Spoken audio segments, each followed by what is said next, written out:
जय श्री कृष्ण।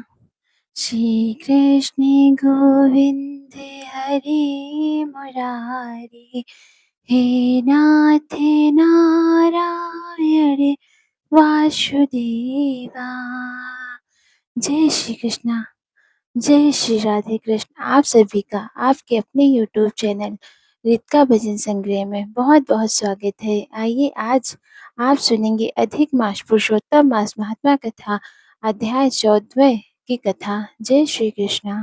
श्री नारायण बोले, हे नारद, अब आगे की कथा सुनो। राजा धनवा जो शुक पक्षी के वचनों से अत्यंत चिंतित थे, उसी समय उनके महल में महर्षि वाल्मीकि पधारे। राजा ने दूर से ही उन्हें आते देखा तो तुरंत उठकर अत्यंत विनम्रता और श्रद्धा से उनके चरणों में दंडवत प्रणाम किया। वेद पूर्वक उनका पूजन कर उन्हें उच्च आसन पर बैठाया। उनके चरणों को अपने हाथों से धोकर उस शरणामृत को बड़े हर्ष से अपने मस्तक पर धारण किया। फिर शुक पक्षी की बात स्मरण करते हुए मधुर वाणी में बोले, हे भगवान, आज मैं धन्य हो गया। आपके दर्शन से मेरा जीवन सफल हो गया।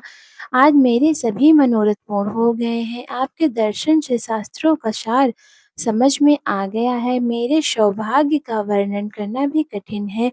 राजा के विनम्र वचन सुनकर महर्षि वाल्मीकि अत्यंत प्रसन्न हुए और बोले, हे राजन, तुम इतने चिंतित क्यों हो? अपने मन की शंका निसंकोच कहो, जिससे उसका समाधान हो सके। तब राजा धनवा बोले, हे मुनिवर, आपके चरण की कृपा आपके चरणों की कृपा से सब कुछ सुखद है, परंतु मेरे हृदय में एक गहरा संदेह उत्पन्न हो गया है। वन में एक सुख पक्षी ने मुझे एक रहस्यमय वचन कहा, इस संसार के अतुल सुखों में डूबकर तू आत्म तत्व का चिंतन नहीं करता तो संसार सागर से पार कैसे होगा? हे प्रभु, मैं उस वचन का अर्थ नहीं समझ पाया। साथ ही यह भी जानना चाहता हूँ कि मुझे यह राज्य परिवार और वैभव किस पुण्य के कारण प्राप्त हुआ है? राजा की बात सुनकर महर्षि वाल्मीकि ने ध्यान लगाकर उनके पूर्व जन्म का ज्ञान प्राप्त किया। बोले, हे राजन, पूर्व जन्म में तो तुम द्रविड़ देश में ताम्रपड़ी नदी के तट पर रहने वाले सुदेव नामक ब्राह्मण थे। तुम धर्मपरायण, सत्यवादी और भगवान विष्णु के भक्त थे। तुम्हारी पत्नी गौतमी अत्यंत पतिव्रता और सेवा से तत्पर थी, किंतु तुम दोनों को संतान नहीं थी। इस कारण तुम अत्यंत दुखी रहते थे। एक दिन तुमने अपनी पत्नी से कहा, पुत्र के बिना जीवन व्यर्थ है।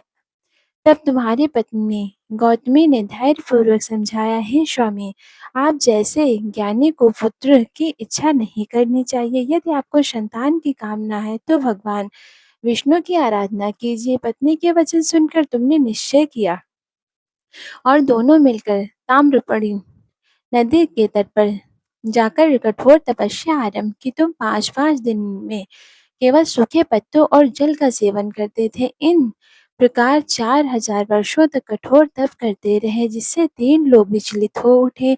तुम्हारी इस कठोर तपस्या से प्रसन्न होकर भगवान विष्णु गरुड़ पर सवार होकर समा तुम्हारे सामने प्रकट हुए। उनका स्वरूप अत्यंत दिव्य और मनोहर था। उन्हें देखकर तुम अत्यंत प्रसन्न हुए और साष्टांग प्रणाम कर उनकी स्तुति करने लगे। श्री नारायण बोले, हे नारद, इस प्रकार उस ब्राह्मण सुदेव की तपस्या और भगवान के प्रति उसकी भक्ति के कारण उसे अगले जन्म में राजा धनवा के रूप में जन्म मिला और उसे यह वैभव प्राप्त हुआ। जय श्री कृष्ण। राधे राधे।